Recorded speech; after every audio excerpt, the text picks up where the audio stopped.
Keep your hands and head inside the vehicle at all times. Buckle your seatbelts, check your mirrors, sit on back and relax. It's lights out and away we go for the Tall and Short of It podcast.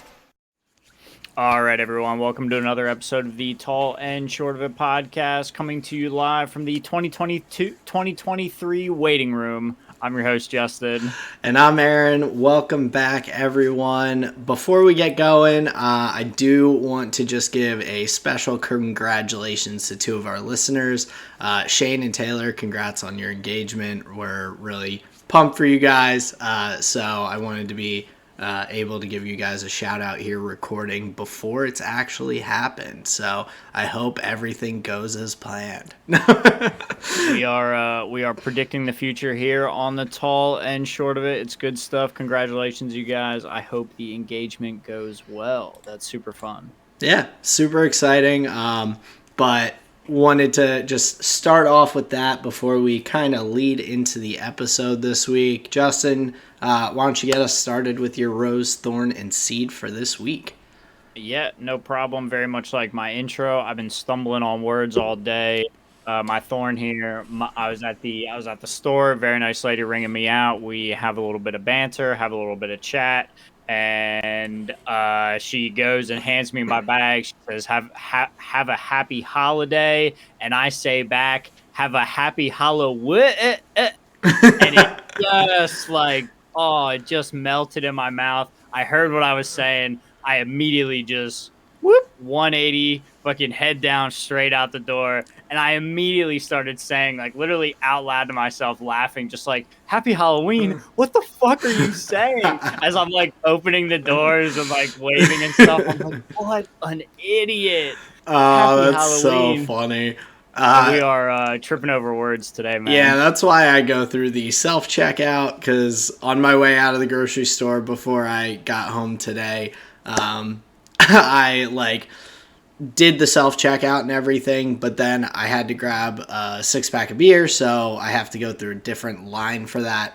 And as I'm getting my receipt from the lady, I knock over the hand sanitizer bottle that's right there next to the thing, and I'm like, "Oh, I'm so sorry." And she's picking it up, she's like, "It's fine." I'm like, "Bye," and dipped.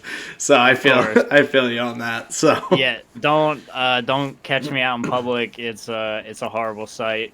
My rose here for the week. I've got to hand it to myself, and I've been more on the 4 side than the 3 side recently.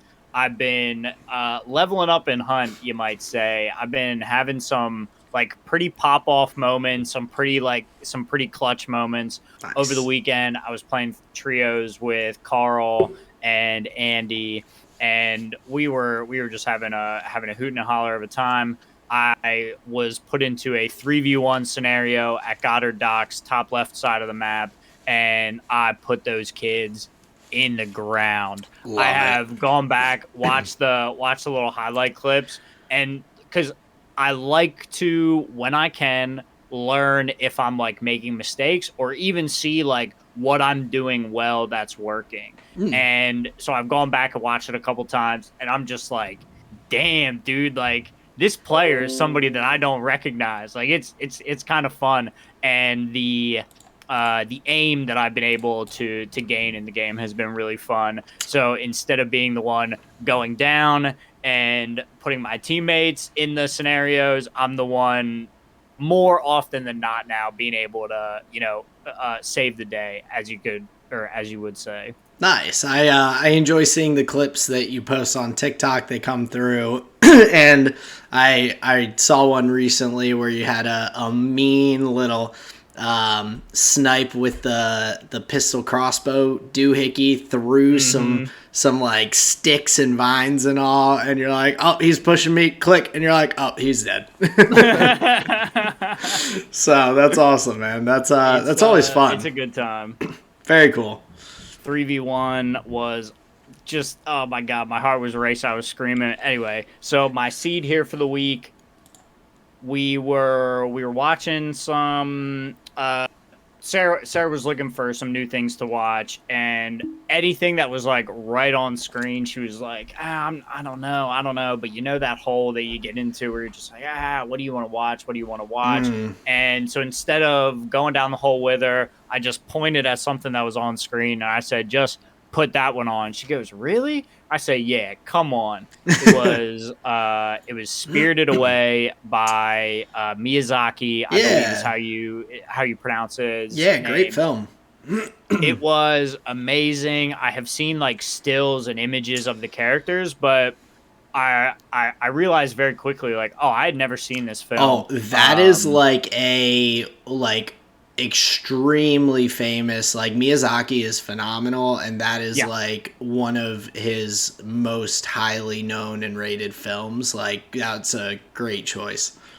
Well, yeah, it was definitely a great place to start, and that's why it's my seed here for the week because we were like, oh, there's like a bunch of other ones, and so we're definitely going to go and check out some of his other works. Nice. So I'm definitely excited to report back. But that was a little bit of a seed here, a director that we'll be able to hopefully explore together and get into the animation. And I think very soon I will go back to that film. There is just so many moments that are just like living in my head because the animation is just so clean. I think the sound design is just beautiful. Yeah. So yeah, it was something else, and to experience it like for the first time was yeah, it was kind of beautiful. But that has been my rose thorn seed here, good sir. I'm interested to hear what you got for us this week. Yeah. So for my rose this week, I know I had picked up or talked about like things being slower at work and whatnot lately, but that's still, I had plenty to do.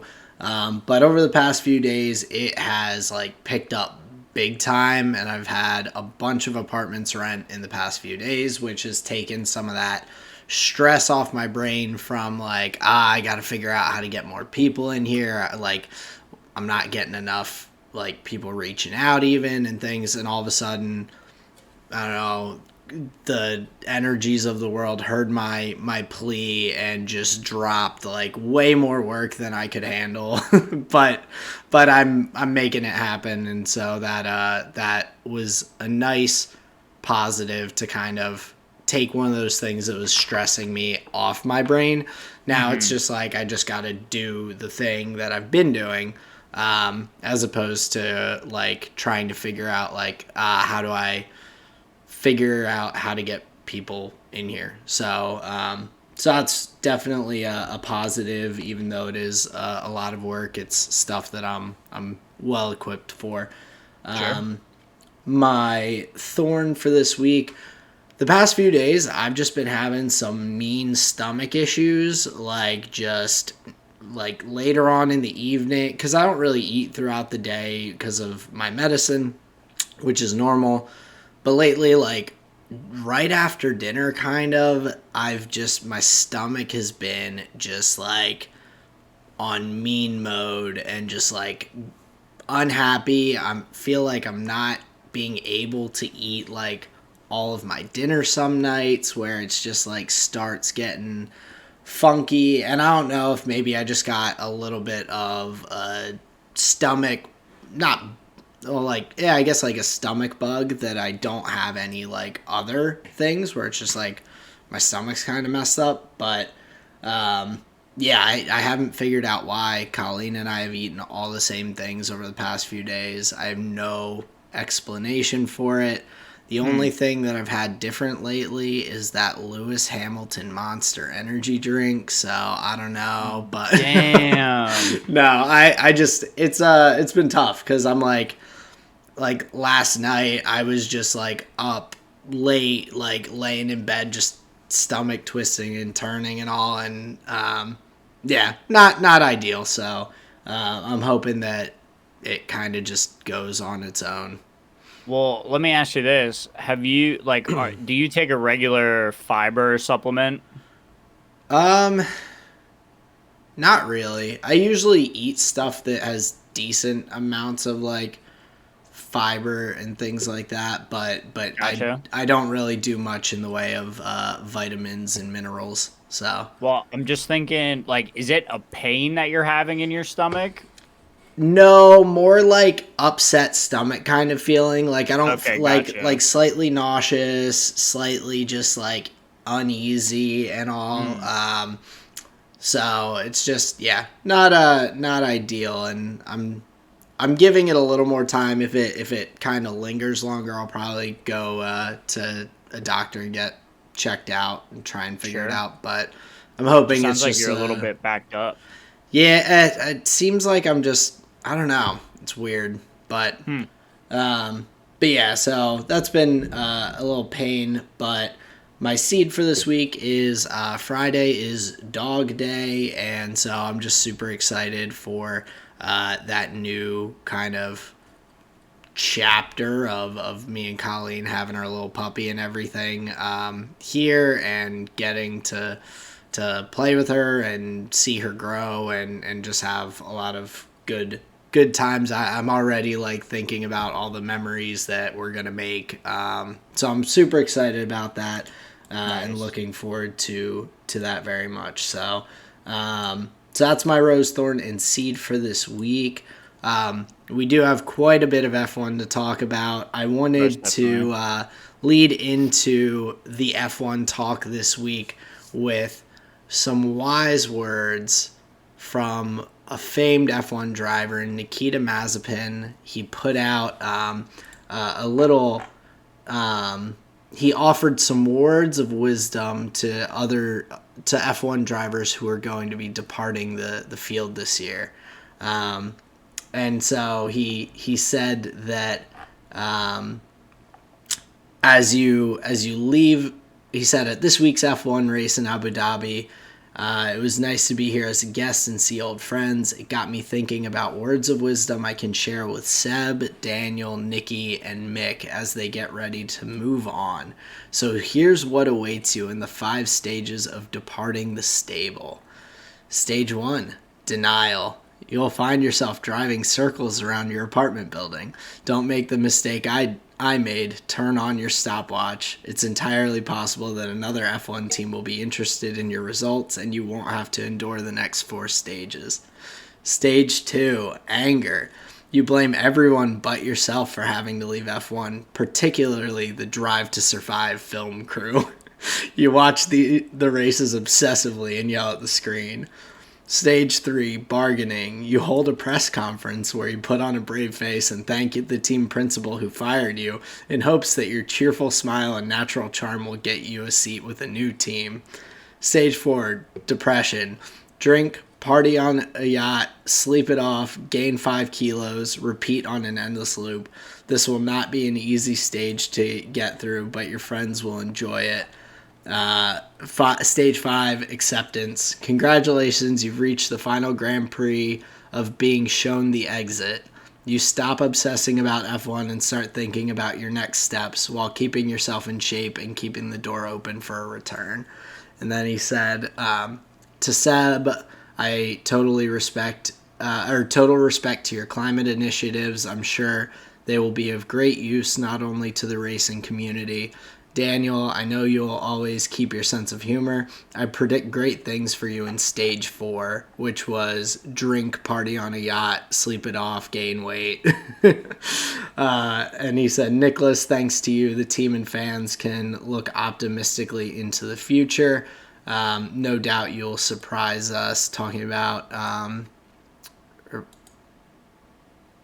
don't know if that's to Latifi or what, because he wasn't on Williams with Latifi, so that's weird. But anyway, Hmm. then Mick, we grew up in this sport together, and I wish you luck going forward. I'm sure we will get lots of likes from Pierre Gasly. Peace and love to all. And so I had to start it off because when I saw that, I was very intrigued initially to see what he had to say, and very entertained by reading through it afterwards. So what do you think of Nikita's wise words of wisdom? Well, I mean, it sounds like he's giving it to us straight from personal experience. So, I mean, that's that's a powerful a thing as any. I agree. I found it interesting though because I think the circumstances of his departure are not as similar to some of the other drivers as he imagines them. He did kind of, unfortunately, just get the short end of the stick due to the tension with Russia and Ukraine and everything, and that was what pressured him leaving F1. But going through and all, I was like, these are definitely very personal, like, stages, and like, I don't imagine that all the other guys are necessarily going to go through the 5 stages of grief the same way that you did. So I was like, it's interesting. Not sure how valuable, but I was like, I couldn't just let that slip under the rug, because that was interesting to say the least. Was he in Formula One for 1 season? Yep. Yeah, I imagine, like, especially Seb and Daniel, they'll likely have organizations or individuals wanting to work with them based on their, like, work in other ventures, or even just their, competitiveness in Formula One. So they'll likely have other opportunities, whether it be like another seat in another series or whatever. So, and Seb is leaving, like, on his own accord. Like, Seb isn't leaving because he's didn't get a drive like some of these other guys. Yeah, he's not being shown the exit, as it were. Right. So it sounds just a little bit like him trying to make their moment a little bit about him in some way, shine a little light, get a little clout. It's kind of, I saw it a little bit too. And I mean, hey, like, I appreciate that he was trying to put out kind words to his fellow drivers and people he had become close with over his season of F1 and all. Sure. But I did find it a little amusing that the one of the youngest guys to have joined the grid recently, who only raced for 1 year, had so many, like, words of wisdom to pass on to the rest of the folks. So I appreciate the sentiment, but I do feel like it was a little, I probably would have kept that in the drafts. Yeah, most likely. I thank gosh there's a good amount of jokes in there, good amount of, like, self jabs. Yeah. I can definitely appreciate that. It would come across really like, oh boy, if he was like serious about it, if, like, he didn't wasn't a little bit of what like irony or something in it. But yeah, that's a pretty funny thing to do ahead of the final race of the season this weekend. Yeah, I probably would have stuck with just sending out the individual tweets to the guys leaving about with, like, Danny Ricks having a great sense of humor. Say, I predict great things for you in stage 4, where you can drink all kinds of things out of your shoes. Be creative. So, like, it was funny. And, like, if he had left, if he had just, like, put what stage 4, like I predict a lot of partying and good times for you, where you're drinking, like, anything you can think of out of your shoes. Like, that would have been funny. I think it would have been a bit more personal to not have this long, like, me segment, but like I said, I think there was positive thoughts, but I wanted to lead into that before leading into kind of the other pre-race things. We had a big drivers dinner. I don't know if you saw the picture. I thought that it was it didn't click in my mind that this was not in American dollars when I saw the bill, because the bill for the 20 drivers is $615,065, whatever the currency is in Abu Dhabi. But I initially thought that it was, like, American dollars, and I was like, oh my god, that is insane. But they put together a dinner with all the drivers. Everyone attended, which was awesome, to primarily kind of celebrate Seb and all on his amazing career, which I thought was really pretty awesome. So Yeah, and a tab like that, and the way I understand it, like they all drink like a bunch of fish. So you have to figure, yeah, I just wonder what percentage of that is like alcohol and the after drink coffees and all that kind of stuff. But I imagine when you're working with Red Bull, Mercedes, and Ferrari, you can probably eat where you want. So it's like, not that surprising. I just, like you said, I just think it's cool that yeah, everybody showed up and just wanted to celebrate great drivers and great company, even um, you know, even still in the competitive season where there's still money's on the line and honor to fight for. I think that's pretty neat, as well as the track run that they did before the race. I thought that was really cool to see everybody on the track for the run that Seb organized. So yeah, definitely a lot of love for this guy on the grid. That's for sure. yeah, it's pretty cool, and so awesome to see like the family that they kind of have of this, as they refer to, kind of traveling circus of F1, celebrating the achievements of one another, and like another good year of racing and everything. It's cool that with how heated things can get sometimes, they still like spend time together, get together, and really enjoy each other's company. So that's just pretty neat overall. Yeah, yeah, I would definitely agree. So and then there was one other tribute that Yuki and Pierre's little bromance that they've had, like, just I love it. And so Yuki had a Grazie Pierre decal on his car leading into the last race of the season, which was pretty cool as well. A nice little gesture from teammates. Yeah, and I have to say that's pretty endearing. I imagine Pierre's a pretty good teammate if that's the sentiment that you have coming from your, sophomore driver, I guess you could say. Yeah. That's pretty impressive and likely speaks a lot to Pierre's character. Yeah, and everything I've seen with the two of them, they're always like joking around. Yuki, like, there's very much a like bromance there. Um, Also, there have been some jokes that Yuki's girlfriend looks a little bit like Pierre, which I think Oh, if you check it out, I think it's just kind of funny. I think it is just like an ironic thing that everyone's of course like gone and ran with, but I think it's pretty funny nonetheless. maybe Yuki's girlfriend is Pierre. Have we Pierre ever just thought of this? Pierre in a way. I haven't seen them in the same room. Yeah, there you go. That's what I'm saying. So It maybe could something be. we want to be careful of is seeing the shape shifting Pierre Gasly. Yes, so we'll have to keep an eye out to see if Yuki and his girlfriend break up when the next F1 season starts.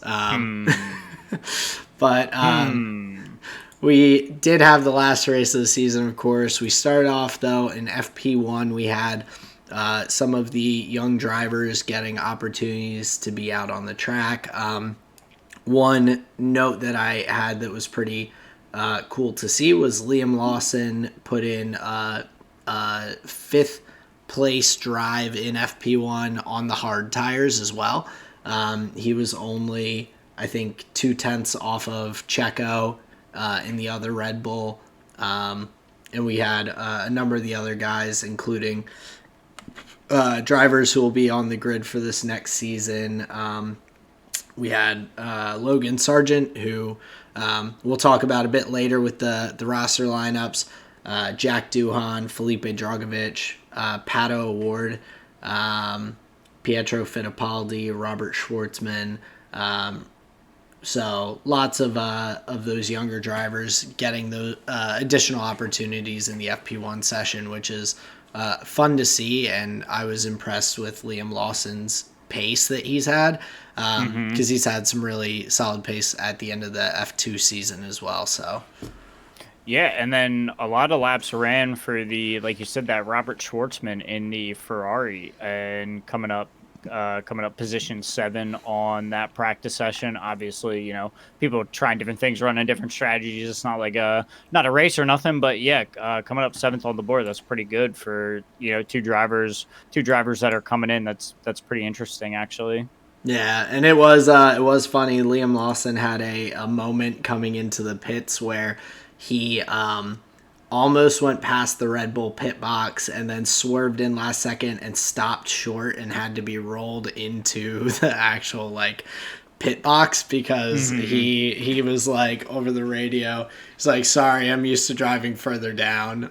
He just had his normal pit box for F2 races in location in his mind, which is kind of funny to think about because you do have that changing year to year in F1 where I believe it's based on the constructor standings where the location of each team's pit box is from the previous year. So okay, gotcha. I think that's how they do it in terms of lining up. So Red Bull and Mercedes have been next to each other it would be I guess Red Bull, Ferrari, Mercedes this coming year as the first 3. I believe that's how they do it, but I'm 90% sure. So they have the first opportunity, right when they're in the pit lane, they're the first one, so they're first in, first out. Yeah, so it kind of you have less likelihood, I guess, of being disrupted by someone coming out as you're coming in and whatnot, but you still. That makes sense. So I think that's how it's done, but it was definitely funny to see him kind of stop short and be like, "Oh, my bad," because those moments still happen, especially with a young driver who is only gotten a couple of opportunities in those sessions throughout the year. So yeah, and as I understand it, the speeds are pretty significantly different as well. Same with the brake power. So you are just thinking about relative distance or what, and it's oh, actually, okay, I needed a little bit more here. Yeah, and I watched the F2 races from this past week as well, the sprint race and then the feature race, nice. Which was pretty cool. And Liam Lawson won one of them. I believe his teammate won the other one. One of the other Red Bull juniors, Iwasa, he's another Japanese driver coming up through. Ayahuasca. So very close. Get me out of here. But yeah, so we had some young drivers on the grid leading up, but then qualifying came, and the Red Bulls just had the pace to set. Max giving Checo the toe still set the fastest time and took pole position, but Leclerc and Carlos Sainz were not too far behind. But it was another...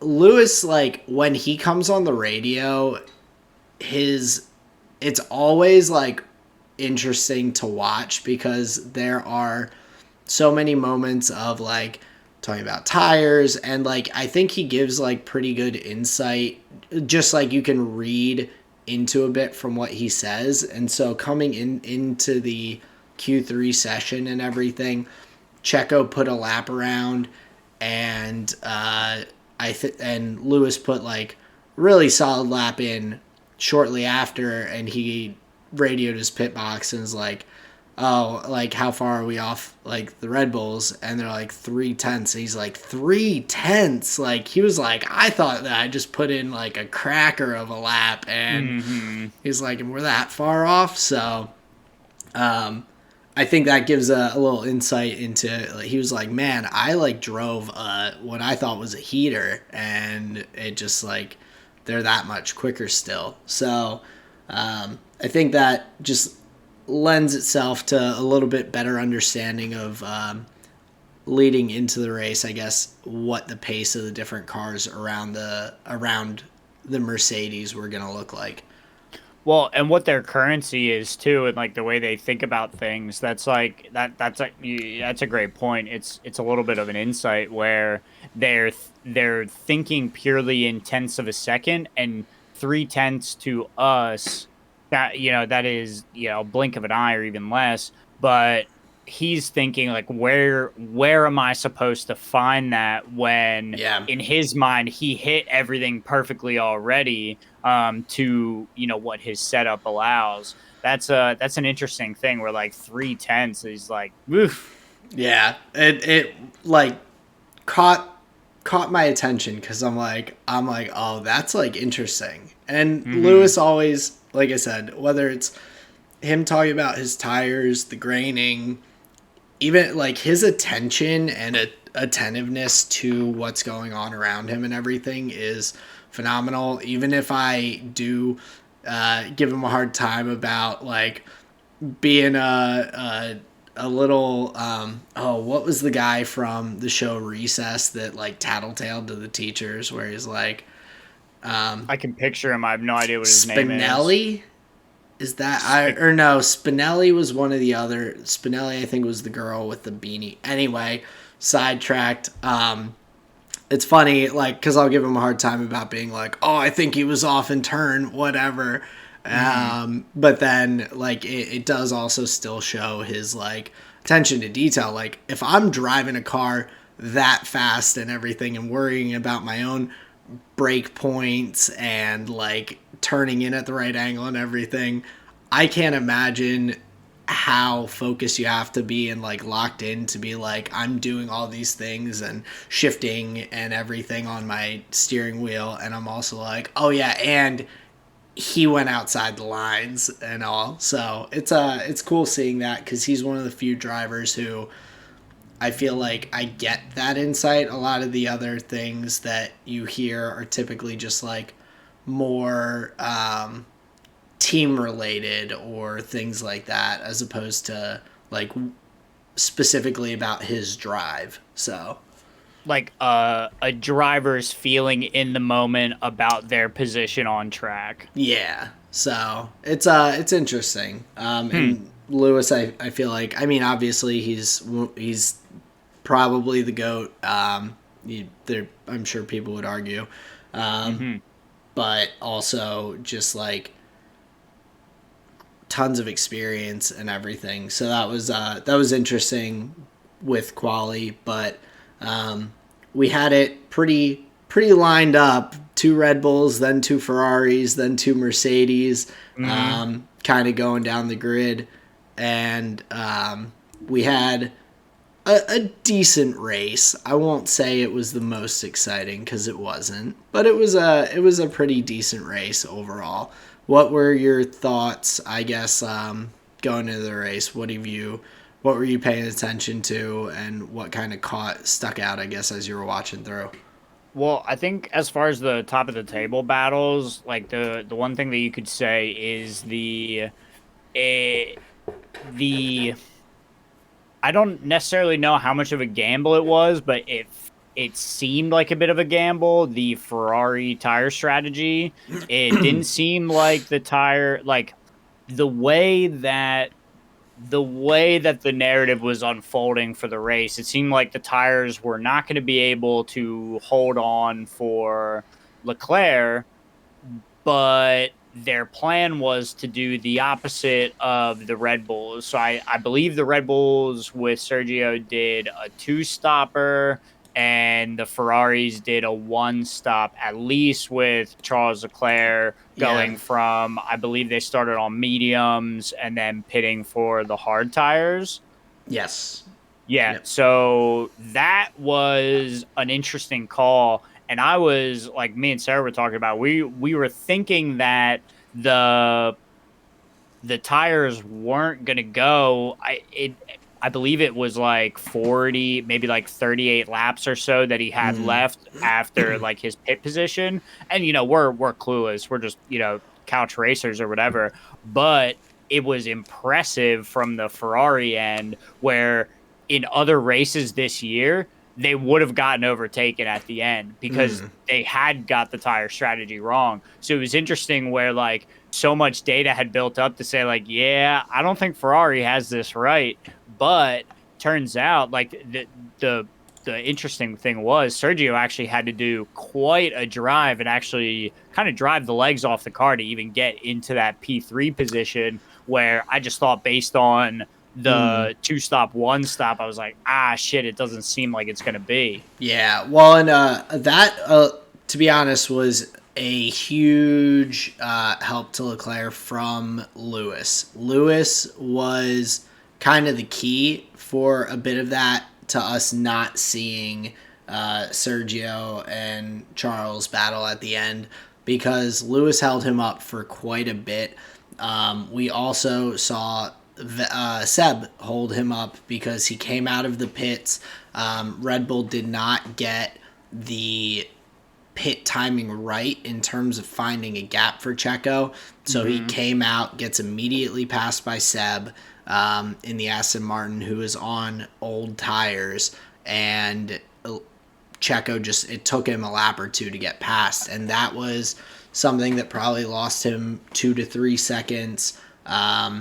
His battles with Lewis, and Lewis driving really well and defensively, probably lost him a couple of seconds. So that really was kind of the key to us not getting that duke it out, Rock'em Sock'em robots right at the end with Checo and Charles. I think both strategies were very similar in terms of like the actual timing of it and everything. Yeah. But with the 1-stop, you only have to worry about that pitting and ending up behind someone that one time. And like once you're out there in clean air, which he essentially was, because Max was 9 seconds up on him at the end of the race, that he is just kind of cruising through and only having to worry about blue flags and back markers as he's making his way around, where Checo is having to actually fight for these positions on his way back up through.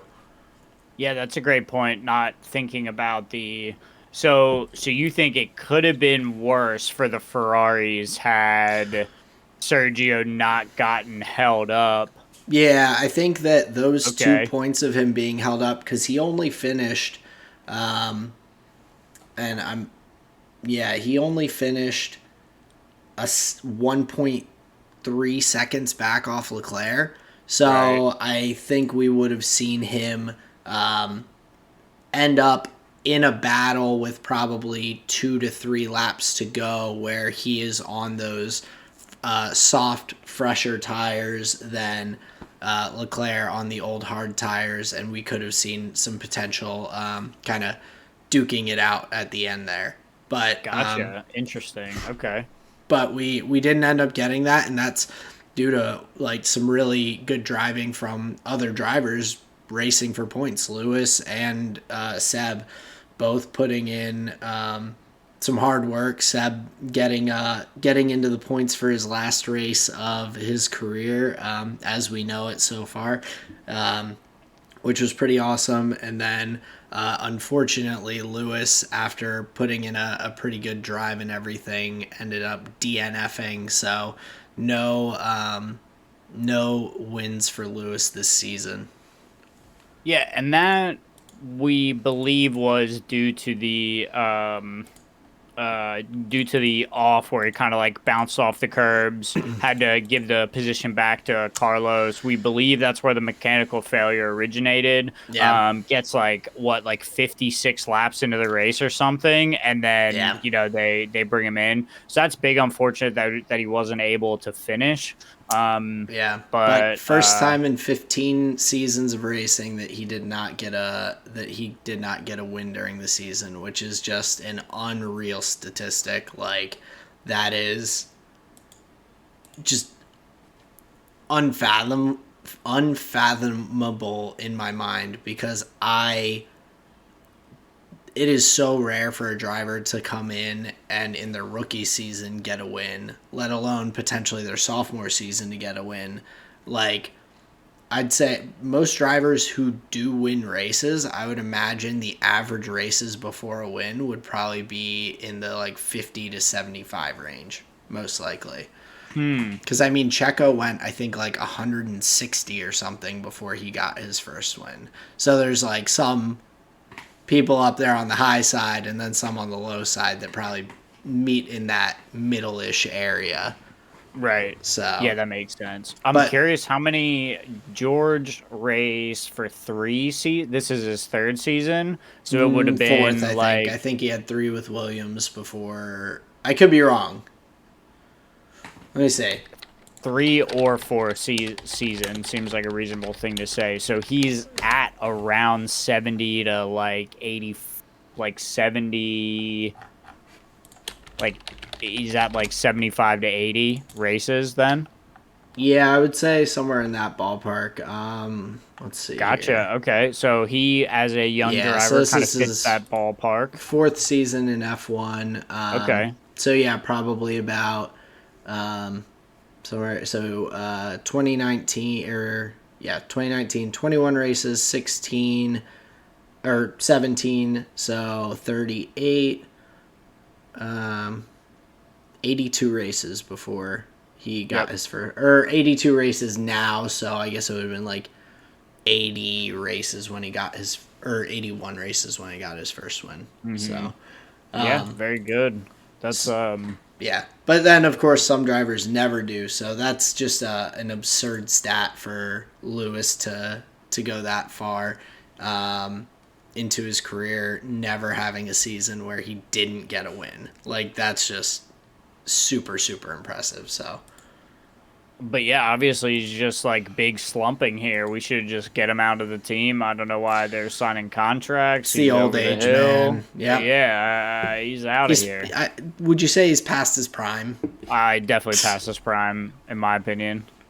I would not be surprised actually next year for Lewis to immediately come back and have a multiple win season, just because of Mercedes' progress throughout this year. I fully expect them to build on that into the next season and put together a pretty mean race car. I know Lewis said he was happy to retire I think it's the W13 is the car this year, and he was like, I am so glad that after Tuesday I will never have to drive this again. This is not one of the cars that I will have as a term in my contract. So apparently Lewis has gotten some of his previous cars in his contract to at least either be able to drive them again if he wants to go for a joyride, or I don't know, maybe he has one in his house or in his garage or something. But that's he's like, not this one. This ain't it. That'd be a really interesting, like, what would you say, like, garage piece or whatever. Yeah, at a certain point, I don't know, like, what do you do with a Formula One car other than, like, put it in a collection? Yeah, I'm curious how you keep them, like, road worthy, how you're able to just, like, oh, yeah, I'll just go and, like, drive this today. Well, I know some of the cars, and obviously, like, the teams keep a lot of the cars as a, piece in their like factory and things like that. I've seen a bunch of it, like the entryways. Like have you ever seen the McLaren one? Yeah, so that's sick. And so Toto said that he was they were going to put the W13 in the like entryway, I think, of the factory. So as a kind of a reminder of like some of the struggles and adversity that you can go through as a team and everything. I think it was something like that, kind of cheesy for Toto. That's funny. They should just get it mounted on the ceiling of Lewis Hamilton's office, so he just has to look at it all the time. Yeah, just look at it. Look at it. I do have to say, though, in a winless season, let's just go back and recap this tragedy for Lewis Hamilton. So we get a P3 in Bahrain. We get a P3 in Canada. We get a P3 in Great Britain the following weekend. Oh shit, what's that? Another podium in Austria. Damn, another podium in France. Shit, looks like that's 4 in a row. Damn. Oh man, another podium in Hungary. Holy shit, he's P2 right there. And then you go down the US and in Mexico. And in Man, Brazil. oh, back to back to back in Brazil. God damn, this winless season, this guy really passes prime over the hill. Yeah, What winless a season, season. 9 podiums, including five second places. Just it's just unreal. So Yeah. like huge props to him. He had a great season. It's just a pretty wild stat that it took this long to break it. Sure. Which is pretty neat. But yeah, the race itself, like it was. I think I was just I was a little bit bored throughout the race just because there wasn't a lot of that overtaking because it was just different strategies and you're just kind of like in limbo to an extent, waiting to be like, well, what is gonna happen? Like, we're seeing the times like get closer and closer. Are they gonna get there? As opposed to a lot of the wheel to wheel and that kind of action. But that does, I know I mentioned it to you, but it does kind of make me wonder, like, should Abu Dhabi be the last race of the season? We obviously know why, and it's because they have very deep pockets to pay to have Abu Dhabi be the last race of the season. But I would want the end of the season to just go out on this like banger of a race. Like Brazil was an awesome race to watch. That was just like through and through a really good race this season. Probably one of the best that we had. And then we have Abu Dhabi, which was kind of just a little bit more monotone throughout, I guess. Yeah, and of course, I think in some modern fans' minds, there is going to be that like kind of championship stank on it a little bit, but in reality, it's like maybe not that fun of a championship track Yeah. where you have to believe that any given season it has the potential to end there. So wouldn't Right. you want it to be the most competitive as possible, or at least the most interesting, the most drawing? Mm-hmm.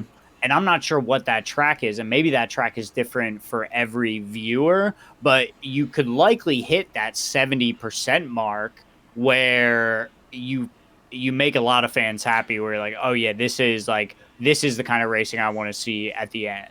Yeah, like something that could shake things up in a really exciting way. Like Brazil, like we expected rain the entire weekend and we got rain in like practice session and then quali and the race and the sprint race were all fine. Mm-hmm. And so like but that could have thrown a wrench into it. And even without that, with a dry track, it was still a great race with lots of overtaking, lots of like it was even with the long straight and the DRS and everything in Abu Dhabi, I felt like drivers were struggling so hard to make moves, even with the DRS and everything, just throughout the race, which kind of just, you're like, is he going to get it this lap? Nope. Oh, okay. I guess like we have to wait till they go through every single turn that's like impossible to pass on and all, and then like go for it on that straight again. I hope they can hang close enough for an entire lap. Like that's not the most fun to watch at all throughout the season, let alone for like the last race. Yeah. No, that's an interesting point, and maybe because I know the what do they call it? The I don't know what section it's called, but it's like the hotel section where it's like the triple right-hander into the left that goes on the double left-hand turn that goes under the Yeah. bridge. That section is just like really slow, and I think for a lot of the cars now, they were just like really kind of yawning through those sections, which made it really hard like to get some overtaking done in that like kind of meatier area of the track that you see sector 2 usually being a section of the track that could offer some good overtaking. This one just tended to be a little slower. Yeah. So it's not like the biggest thing, but I know, like I said, we know why that it's there in its position in the season and everything.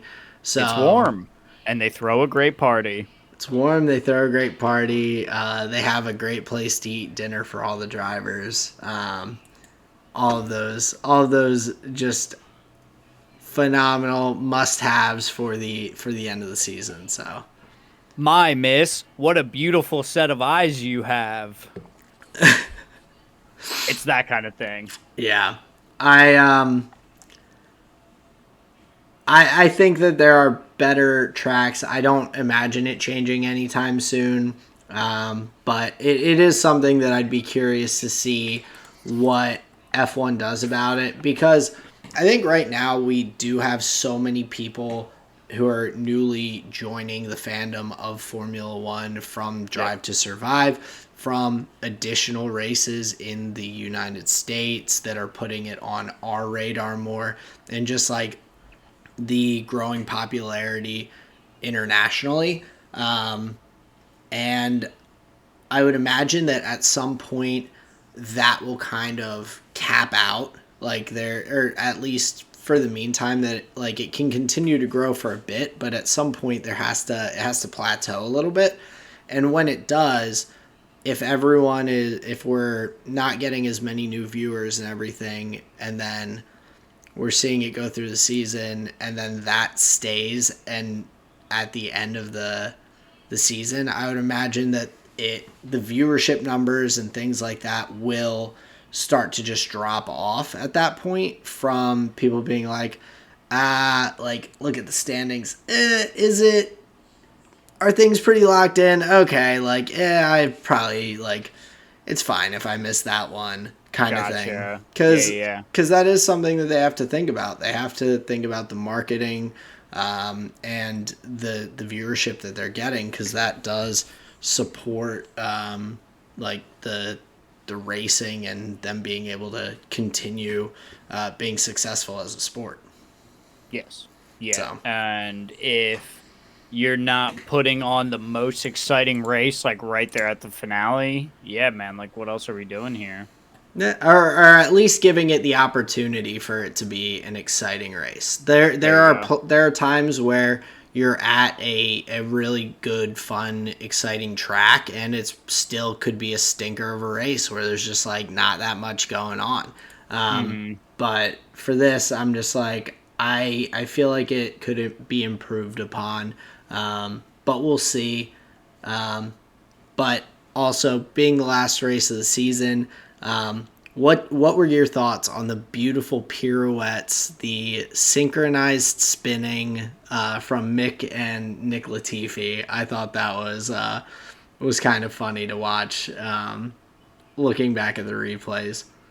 Well, it's unfortunate, very much like a factory that just had a unfortunate accident. He has to go out with a 0-day incident card. He doesn't get, +5, +6 even at all. It's just, on the last day you even you made contact, and that's unfortunate. And it wasn't Latifi's fault. I'd say it's like 70-30, 70% Mick's fault, 30% Latifi. Because Latifi just like had a bad line and slowed down massively, which I think kind of caused it, but also Mick should have known to avoid it. But it was so funny to watch them both just like spin in synchronized form across the track. I have not seen that before. Yeah, and it was so low speed. Even like when you were watching it, it wasn't. They're going to be fine overall. Yeah, Both of like them were able to fit, or not Latifi, but Mick was able to finish the race. yeah, and so once I saw them going, oh, they're fine. This is just funny. Like Yeah, it was one of those moments, but ballet um, drivers. yeah, exactly. But I guess just in terms of the race, did you have any other notes that you wanted to add in? Lando, of course, great drive, P6. So another successful race for Lando and the McLaren. But Yeah, and I just thinking about that, looking ahead to next season, like looking at his qualifying times, he literally in Q3 was just a couple of tenths off the pace. Like even being that far down, I believe he started P7. Like his Q3 pace is only 2 tenths off George and another 2 tenths off Lewis. So everybody is super close. So I think like him as a driver, I think he's doing great as compared to, let's say, the other top six drivers on that grid. And then the car seems really competitive. So I'm hoping that next year the McLarens can kind of capitalize on that momentum that they've had here at the end of the year, kind of slough off some dead weight, if you know what I'm saying, and really just try and capitalize because like the vehicle that they have, the one driver that they have, their top driver is competitive, like to a very fine margin with the other drivers that you would put there, even at the top. yeah, So I think Lando could be set to just get that first dub like any given weekend. Basically, that's kind of how I see it for Lando. So that's just kind of like a big note going like looking ahead to 2023. Is I think he could be like the next driver to get that first champagne shower. yeah, I agree. I think he put in a phenomenal season. He is the only driver that finished on the podium outside of the top three constructors of Red Bull, Ferrari, and Mercedes. Only Mm-hmm. driver throughout this entire year that happened to make it up there to the podium. So that is just like huge props to him. But alongside that, Lando finishes in that position as well, seventh, just outside of the top three constructors in the drivers' championship. And it wasn't close to eighth. It was a 30-point gap down to Ocon, which is a pretty substantial when you're down in that P7, P8 kind of position. So Mm-hmm. it shows like how successful he was in a car that really couldn't compete for race wins and podiums for the most part throughout the season. So big congrats to Lando on a really good season. I think that is huge for him. So Yeah, definitely, and I think that was probably like the last important note to come out of like the race specifically, just because he did have such a good qualifying performance, and then just locked it up the following Sunday or the following day, I should say. yeah. So yeah, pretty good for him. But yeah, overall, I think it was yeah, just like a pretty mild finale to the end of what really was just like a victory lap for Max. So many P1s this year, just kind of insane. Yeah, 15 race wins. Leclerc, of course, we didn't touch on it much, so we can briefly, but Leclerc ended up finishing P2 in the race and then beating out Checo, thereby in the driver's standings as well for P2. I did have, I did want to toss around that a little bit. It just popped back in my mind, but Yeah.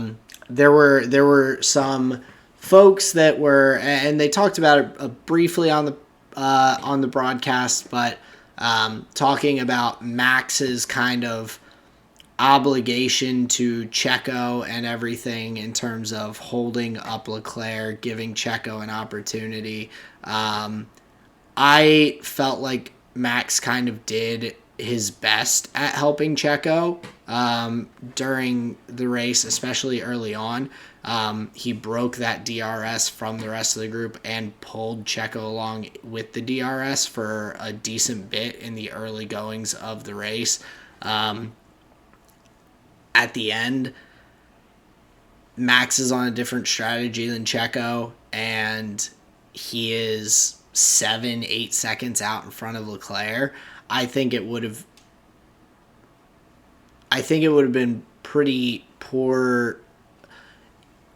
All these people are like, oh, Max isn't a good teammate, but if they had seen Max like drop 8 seconds in the last few laps specifically to just block Charles and like that, I think a lot of people would have been like, yo, that's super unsportsmanlike. I can't believe like I feel like he can't win in that position because even last week the difference between their like the difference in points that brought on the tie, I think was less than what ended up being the difference of the rate at the finals, which was 3 points. So like Max beating Checo last week only would have given Checo 2 more points, and because Leclerc finished in second and Checo finished in third, that's 3 points. So Checo still would have lost this week, even with if Max had like given up his position last race, like everyone was saying. I understand. Gotcha. Yeah. So like, I think it would have like a lot of people would have been really unhappy if Max had like done what he was supposed to help Checo out and like backed up. Like 8 seconds is absurd to like. Yeah, that's crazy. I don't know why anybody would even. Like, there were people that were, like, and they were, like, briefly talked about it during the broadcast and then kind of were like, yeah, that would be, like, absurd.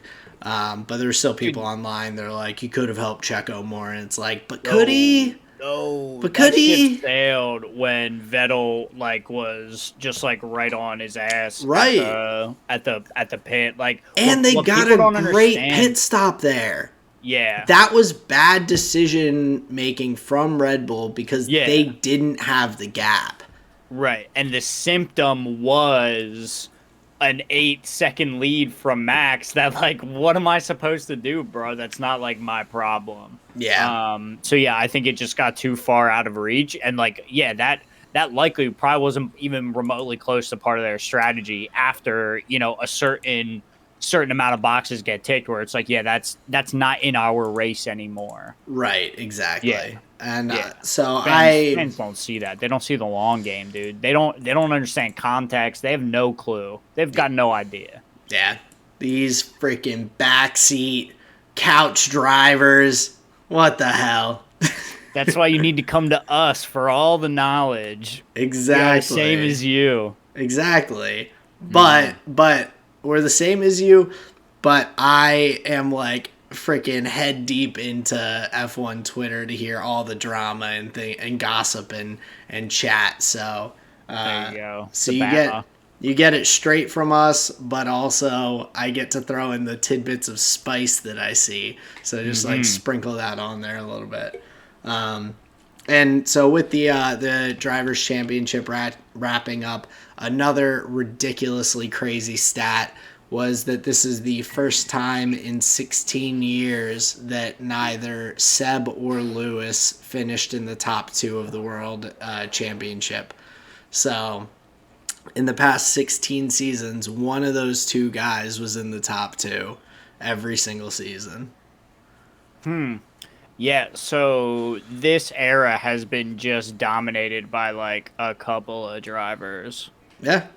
That's pretty cool. And they've raced against each other for a while. That's long pretty interesting. Yeah. So I thought that was pretty cool, but I did want to move along into just some roster things and whatnot, because what you said does come back into play a little bit because speaking of long careers in F1, so Fernando Alonso this coming year, the man started his F1 debut. His F1 debut was March 4th, 2001.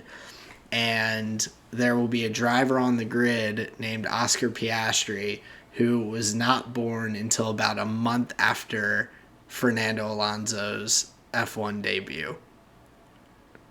Crazy. Just wild. I that has to be so bizarre to think about from Fernando, like from his perspective, to be like, I raced before you were like I raced my first F1 race before you were born. Like that is just a nutty stat and insane longevity in his career.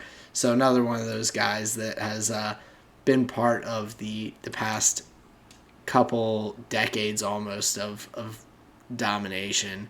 Between him, Seb, and Lewis, they have covered over 50% of the last 20 years in terms of championships. So yeah, that is that's pretty good. That's pretty good. I don't know what to say there's about nothing. that. I don't think there's anything else to say. It just like Yeah. blew my mind a little bit. So, but we have an American that's going to be driving in F1. Logan Sargent, as I mentioned, he got enough points in the watching through the F2 races and all. He got enough points in the weekend for his super license, so he will be racing in that Williams seat for 2023. I think it's cool. I'm inclined to really be like pulling for Williams a bit more. It was fun. I enjoyed pulling for Albon because I like him. I think he's a good driver, and he's put in some just like wild performances with that Williams car that has been pretty consistently bad throughout the year. But it's cool to have an American driver in there as well. So I'm going to have to, I'll still, of course, be pulling for my main boys, but I think it will be exciting to keep an eye on Williams for next year because this is it's been a long time since there's been an American in F1. Well, and especially like maybe Albon isn't the outlier. Maybe it's Latifi that was just under driving the car. Maybe because So George what also if- the year before was putting in pretty good drives. So Bro, that's what I'm saying. So I know it's been some rocky road ice cream, but is there a sense where like Latifi has just been significantly underperforming and Logan Sargent comes in and is like, "Oh, this is like this is like an 11th position car." You know, like we can get like 11 and 12 consistently, you know? Because those were the kind of outlier performances that Albon was putting up, if I remember correctly, this year, where, you know, a lot of weekends it may have been behind that, but he was able to kind of punch up a little bit. So maybe we'll see a little bit more out of that from, you know, this young, hotshot American driver. yeah, I mean, it's possible. I guess we'll have to wait and see. The last American in F1 was Alex Rossi. Raced back in 2015 for the Marussia Ferrari team. Nice. So it'll have been like 7 seasons without an American driver in F1. So it's cool, especially with the American audience growing so much recently. With the Drive to Survive Netflix series and just the growth with the multiple races in the U.S., I think that is like a pretty exciting time for Logan Sargent. Probably a little bit of pressure on him too, but I think that's cool. So I'm excited to see that next season. Yeah, I think it'll be an interesting kind of storyline to follow, and like you were saying, maybe an interesting point for new fans to get involved through.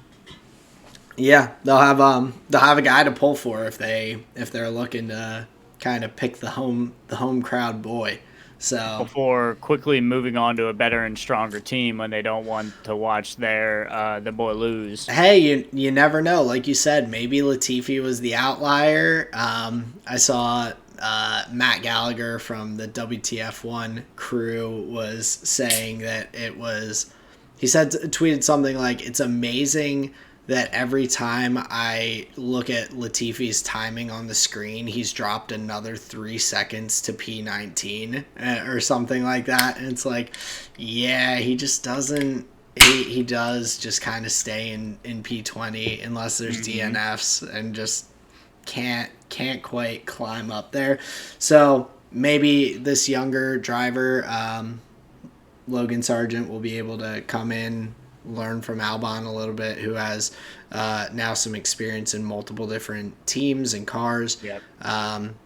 And maybe we'll see him have some similar drives to Albon, and maybe see Williams a little bit higher in the Constructors' Championship over the next couple of years. Yeah, I'm just thinking if he was part of like the American like wrestling scene, I'll say he would definitely be, you know, obviously like a military themed character. Like WWE wrestling. Mm-hmm. Yeah, I'm picturing like a Lieutenant Surge from Pokemon. You know, very just like buff.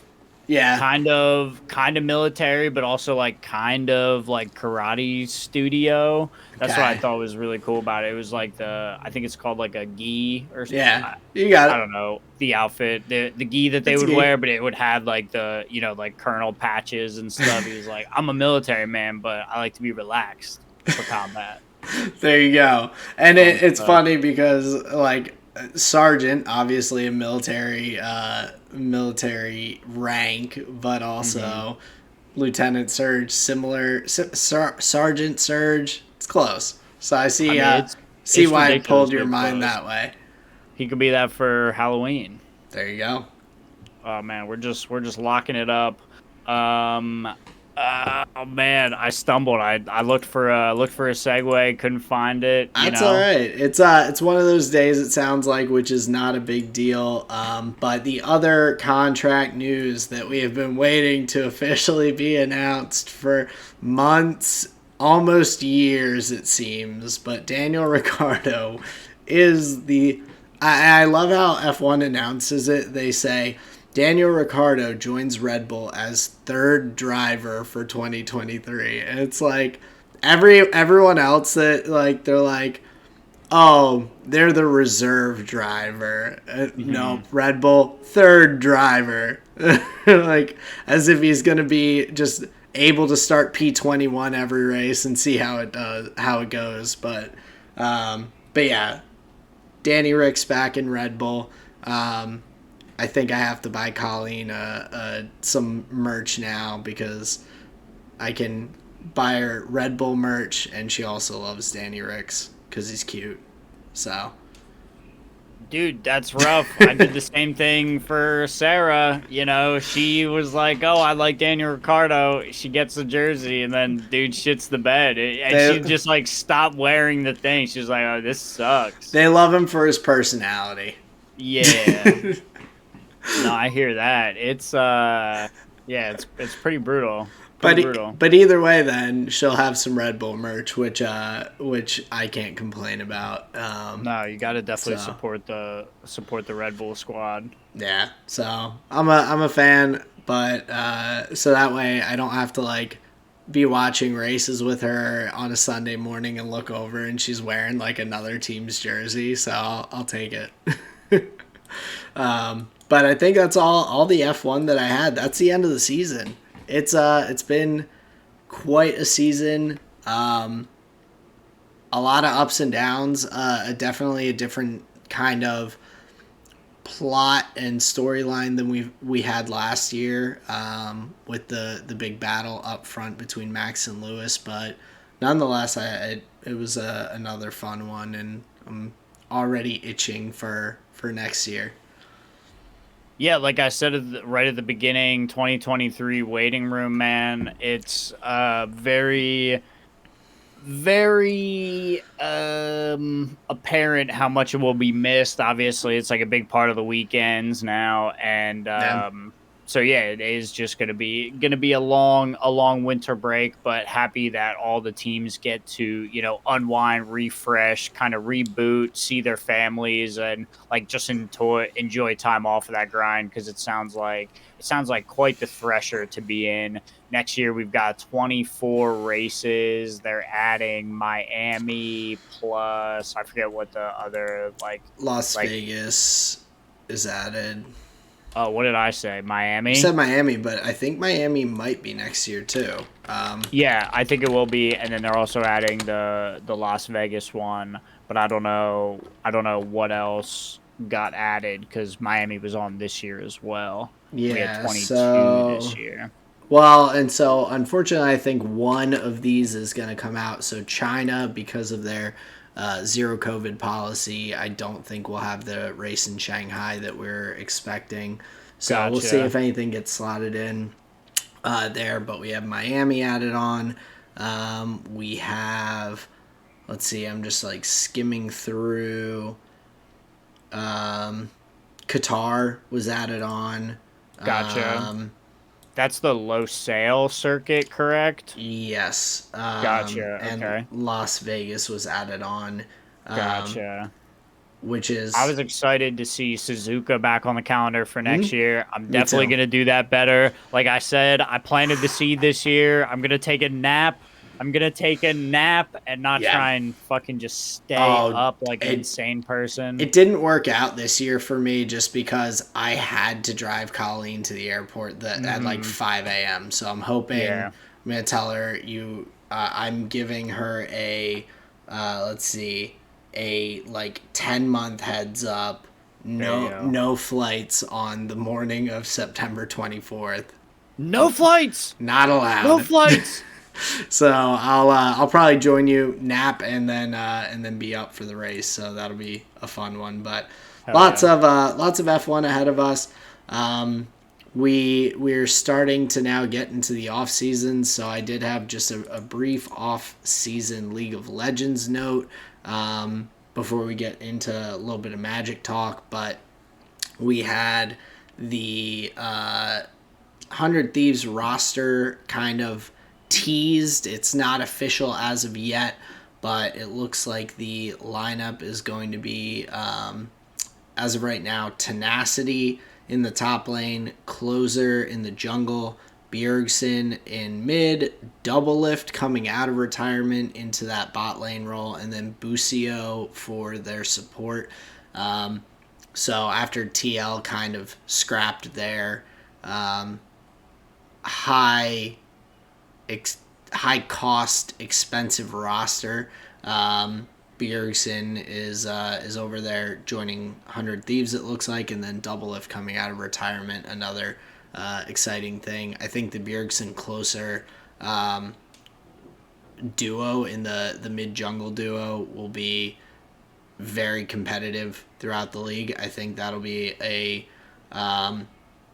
tough matchup for a lot of teams because Bjergsen playing a lot of these more supportive mid laners now at this point in his career. I think his roaming potential with Closer will be concerning for a lot of those river fights, roaming to different lanes and looking to get other areas of the map ahead. But I think this lineup, I don't know too much with Tenacity or Buzio, but I think the mid three of Bjergsen, Double Lift, and Closer are going to be pretty strong.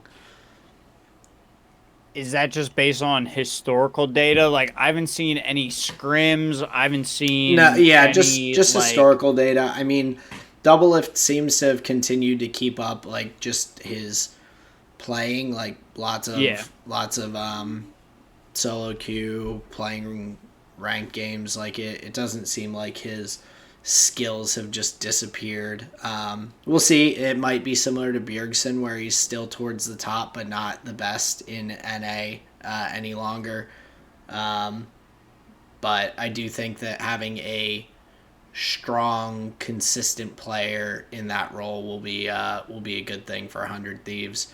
I think between or just with like FBI and some of their previous rosters, there's not been as much consistency there, and if the bot lane duo loses hard, that can be pretty brutal for teams. So I think having a strong, reliable person could be pretty good for their success.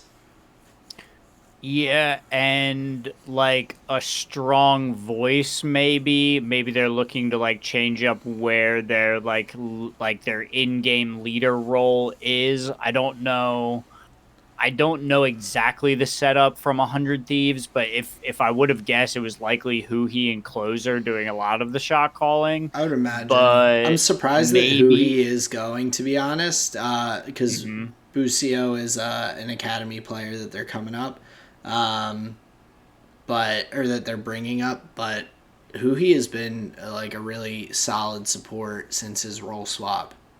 Yeah, and sometimes I feel like are the ideas that this like the young academy support are the ideas that they're bringing for the like what's the draw? Do they have good ideas for like the mid and late game? Are they do they have like interesting early game plans and like maybe planning level ones? Is it just that they're like really strong in lane? Because sometimes like what you think about some of the great supports that have played, what was it that they brought? You felt like there was some kind of leadership element to that role where they And have more. Go ahead. I would say, and their ability to like transcend from the bot lane to like leading to success across the map. Whether Over the that's course of the game. yeah, whether that's I mean, obviously there's been some phenomenal supports that have just been insane in lane, and you just like don't lose a 2v2 with them because Mad Life is hitting every hook known to man, like just weaving it between minions or throwing out those blitzcrank Mad Life hooks. Or there's guys who have been more roaming supports who have gone and got ward coverage and like made moves towards objective control, or the roaming supports that are going and they base, and when they're coming back they're all of a sudden in your top lane helping your top laner get ahead. Like there are That's what I'm saying. Like, yeah. are you creative in the play? Because I feel like anybody can like any young player will have faster hands than a Bjergsen or a double lift. You could pretty much maybe guarantee that. But what you lose is that maybe leadership element, that shot calling element, that creativity in the play of doing the unexpected thing that is capitalizing on something that your opponent's doing. So yeah, it's just interesting. I struggle with that rookie support kind of thing. But then you look at it, and Carrier was at a world final, and I'm pretty sure no, I don't think that was his rookie year. I don't think this was his Might have been rookie year. I think sophomore he has year. okay. Yeah. Okay. But still, Still, like a young young guy. support. And I think the other big surprise for me on the other side is Someday being gone, because Mhm. Someday was a rock and he played so well. I have a hard time imagining many top laners that you could get in the LCS that are going to be comparable to Someday. So it's definitely interesting. And I mean, I'm not. I don't. We're Could have been a not. language thing with someday. Maybe the new makeup of the team wouldn't allow for him to be there. Maybe, but I feel like I don't he's know. he's been pretty good with the multiple different rosters. But either way, I think that um, that's just an interesting loss, and this isn't a knock to Tenacity or to Busio, like being academy players coming up. I think we're both. I would say we're both happy seeing young NA talent progressing and all, but I just don't know much about them or enough to really like know those parts of the roster or have set expectations. So Yeah, in the sense that like you're changing your whole roster other than closer, correct? Yeah, pretty much. Yeah. So yeah, it's just surprising, just elements to think about. I Yeah, and we'll the we'll really get the to thing to see look at. more throughout. But Yeah, yeah, go ahead. I was just gonna say the thing that is really gonna be the clinker is just like how well do these veterans play, and was the gamble on their veteran status worth whatever lacking whatever we find it to be. Yeah. And then like, sh- should they have just gone all rookies or whatever? Well, looking Because it is at just such a question mark with the returning players. That's right, all. looking at like what TL did, like we could say that's the straight comparison. TL brought Bjergsen back. TL had a lot of veteran players on that lineup, Hmm. and they missed out on Worlds. It's like, is Hmm. that worth it, or taking a shot on a little bit of an unknown to see what happens? But we'll have lots of roster talks for League of Legends throughout the Sure. off season and everything. I wish we had more off season tournaments like IEM, San Jose, and things like that to get a better idea of what some of these rosters might look like. We'll probably get to talk about Nest and some of the other preseason tournaments that China and Korea have, because I believe Korea still has the Kespa Cup as well and everything. So, I'm pretty sure. yeah, so we got some of those, but I did want to make sure we got some time for you to talk about some Magic. I know you've gotten some good games in and everything. So I wanted to make sure we get to hear about that before we wrap things up. Well, I appreciate that very much. Because yeah, we have had some pretty good games over this past weekend, and into this week on Monday as well. So yeah, just a hoot of a time. So I guess we'll just start on Saturday. Was playing with the Michigan gang, and it was a pretty fun time. What was I believe the idea was we were playing something a little faster when Carl was playing. When Milk was playing, he was running off to dinner, so we played something a little more high power. Braxton got to break out his Magda list, and we got to see Buddha do some shenanigans with his Brago deck. And interesting thing came up in his in that first game with his Brago list. So he had a bunch of cards in that he was playing through and was kind of realizing like, oh, this doesn't get anything good. This isn't as synergistic as I thought it was. He Hmm. gets into a position looking to put himself in a pretty advantageous position, ends up finding like, oh, I'm not sure what the line here is really. As he was like looking at the cards available, he was like, shit, what did I plan to be because he needed like a hard win, and there was nothing available that told him like, oh, this is the card that you use, Right.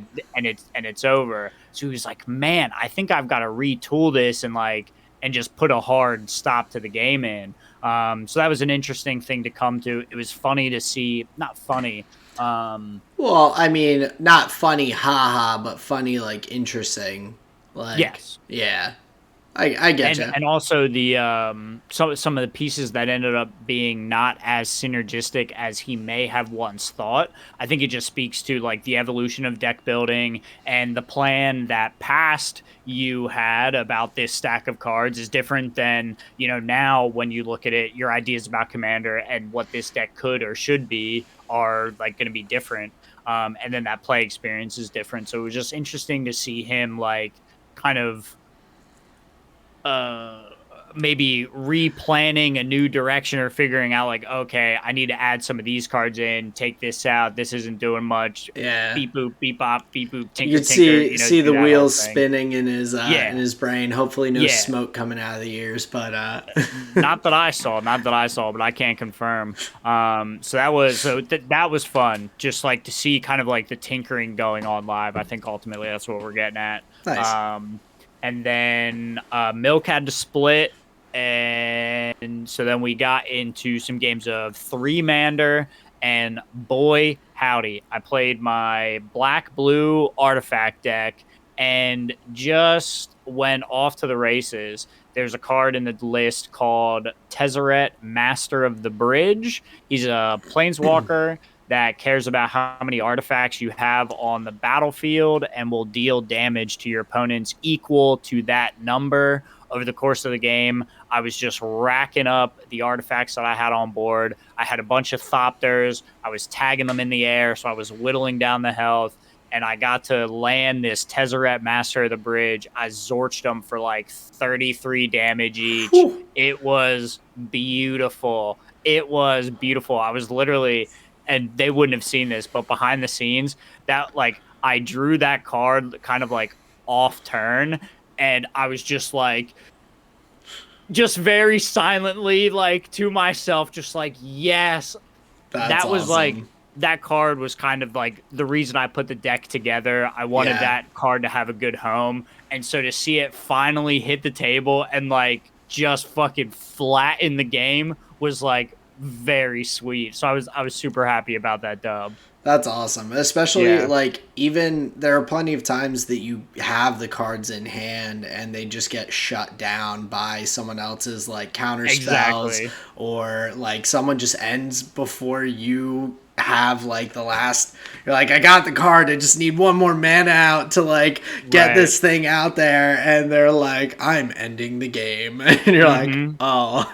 So that's cool getting to see that come to fruition. That's awesome. Got to be the game ender myself, so that was sweet. So yeah, just always really fun games with them. I truly enjoyed it. And then Buddha was playing the new Brothers War Commander decks. It's an Urza and a Mishra deck. They were brothers that came to odds and argued, and then like nuked the planet. Big sad stuff. But he was playing the Urza deck, and one of the cool things about those, they printed the whole deck in this in the retro frame treatment. So Okay. all the cards there Oh, have I like know that you love those too. Yeah. beautiful. They are so good. So like literally every card he was playing, I was just like, oh man, oh that's so cool. Same with Braxton. He was playing the Tyranids deck, the new 40k deck. So I'm just like, oh, what is that called? Oh, dude, that's so sweet. Like it's just, I just love Yeah. the art. There's so much fun. So that was a nice treat. And then I'll kind of tighten it up here. So Sunday got some games in with Death. Got a rematch with a player that I had seen the week before. Shout out to Naryu. I believe he's like learning the format, really getting into it, and has like really kind of found a groove there in the games with Death. So I've really enjoyed playing with him, getting to know him, and yeah, just jamming some CDH with them, and then Monday, Connor, Ian's brother, joined us Mm. for some Magic, Very cool. and he seemed to really enjoy it. Ian helped him out pilot some lists. Bunch of wins here and there, bunch of cool plays. But what I will leave you with is um, one of the big bad creatures in Magic is known as Merit Lage. She's a 2020 flying indestructible black creature token. She's like this like eldritch horror that comes out of being frozen in ice. That's one of the win conditions in my lands deck, and she got 2 kills.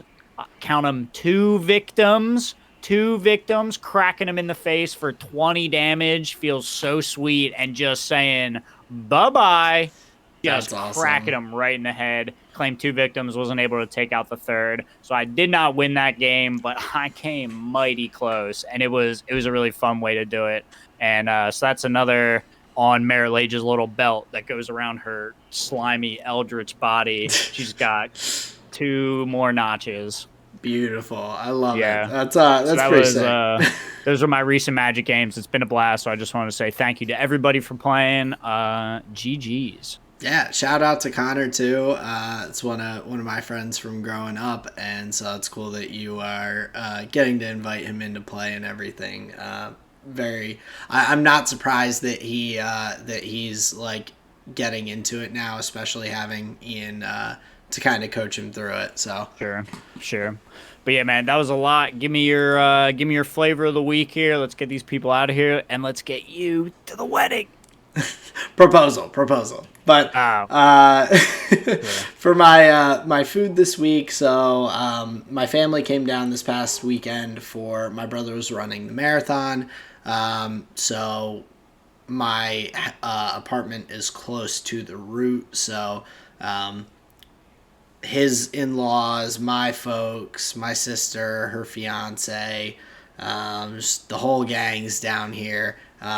We had just gotten the new sectional. It was great for hosting, so looking forward to like getting to utilize that more. But while they were down, Colleen and I were talking to my sister's fiance, just trying to get to know him a bit more, because we just don't know him super well. They've been together probably maybe a little shorter than Colleen and I, but relatively similar time, and so just haven't spent as much time. But he said he likes spicy foods, so of course we in our evil nature decided to whip out three pretty nasty hot sauces. Not nasty, like they're tasty, but like pretty hot.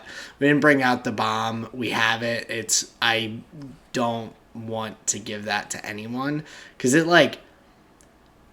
it's fine if a hot sauce is like insanely hot, but if it has some flavor, I don't eat things just purely for the sense of being hot.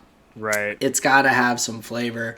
And so we pulled those out, did a little taste test of some. Like 5 minutes later, 10 minutes later, he's like, my tongue is still numb. And I'm like, that's awesome. He was not quite ready for it, but I appreciated him giving a shot.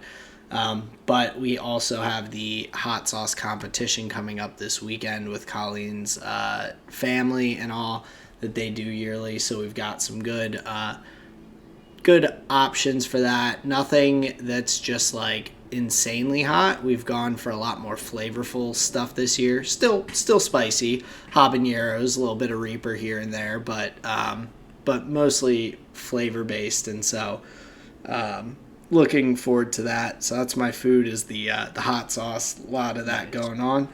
My music, I want to just put out, it's that fall weather and everything, and so the album, something I came across on TikTok that I really like. The artist is like really good. It's the album Stick Season by Noah Kahan, I think is how you say his name. It's very much a fall, like folky country kind of vibe and everything, talking about how it is living in these cold winters and falls up here in the Northeast.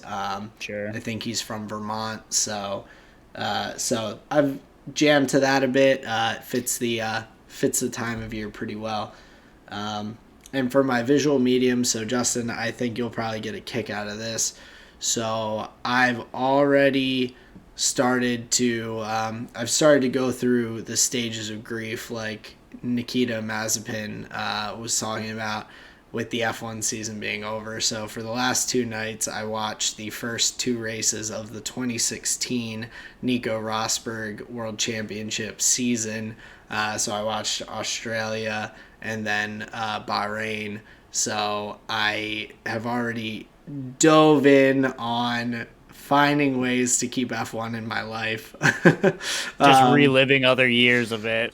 There's a lot of years that I haven't watched, so there you go. So yeah, I'm watching through that. I probably won't watch it I won't be done with the season by next week's episode, but yeah, I immediately kind of jumped in on that and was like, yeah, I still want to watch racing, man. There you go. But that is my flavor of the week. What's been going on for you? Foods, musics. We heard some visual medium. I don't know if it'll be yours for the flavor of the week, though. It will not be. We have a different one, Blast from the Past. Me and Sarah watched Across the Universe. I forget who the director is, but it's the like Beatles turned all of their songs into like something very similar to like the Rent movie, where it's just like a bunch of set pieces of songs to and then using the narrative of those songs in the context that they use them for to like tell a story of characters. So there's like characters named like Jude and um the main girl's name is Lucy. It's it's like a musical, I guess you would Yeah. call it. It is a musical. Yeah. So that's fun. That's my Nice. visual medium, Across the Universe. And then my food here for the week. You're not typically a big musical person though, right? Well, Well, you said Rent, so I assume you've seen Rent, which I also have, but I'm not I'm not a big musical person, but there are some very good musicals. I'd rather have like I've enjoyed some musicals that I've seen that are like full blown musicals. I really enjoy like Broadway stuff. I've seen a bunch of plays that I really enjoy. So like I'm a fan of those genres. Okay. What I hate is song in films that are not musicals, or like even like a joke song.